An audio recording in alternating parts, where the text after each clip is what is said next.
বাড়ির আশেপাশে থেকে আজকে লতা পাতা তুলে রান্না করবো। এই গাছটা কি তোমরা চেনো? অনেকে হয়তো চিনতে পারো, অনেকে হয়তো চিনতে পারো না, তাই দেখাচ্ছি ভালো করে। এটাকে অনেকে অনেক নামে চেনে, তোমরা কি নামে চেনো কমেন্ট করে জানাবে। এটা আজকে রান্না করব। তবে এই পাতাটাও বাটা খাওয়া যায়, কিন্তু পাতাটা আজকে আমি রান্না করবো। এই ডাঁটাটা দেখতে পাচ্ছ, এটা কিন্তু আমি আজকে ডাল দিয়ে রান্না করব। চলো তোমাদেরকে দেখাই। প্রথমে আমি মুগ ডালগুলোকে একটু ভাজা করে নিয়েছি। এই রান্নাটা কিন্তু আমি প্রথমে খেতাম না, শ্বশুরবাড়িতে আসার পরে কিন্তু আমার শাশুড়ি রান্না করতো এই ডালের সাথে। কিন্তু তখন আমি ভাবতাম এটা ভীষণ তিতো খেতে, তাই আমি কিন্তু খেতাম না। কিন্তু একবার যখন আমি খেয়ে টেস্ট করেছি, আমাকে অনেকবার বলার পরে একবার খেয়ে টেস্ট করে দেখি ভীষণ মজা লেগেছিল। আর আমি এটাকে দেখো সুন্দর করে সবকটা ছাড়িয়ে সুন্দর করে গোল করে পেঁচিয়ে নিয়েছি। কি বলে এটাকে জানি না, পেঁচায় এরকম করে, তো আমি দেখে আসছি, তো আমি পেঁচিয়ে ভালো করে ধুয়ে নিয়েছি। ধোয়ার পরে দেখো এখন আমি ডালের মধ্যে দিয়ে দিয়েছি।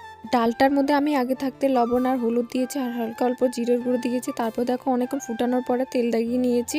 আর তারপরে দেখো ডালটা আমার কমপ্লিট হয়ে গেছে। খেতে কিন্তু খুব ভালো লাগে।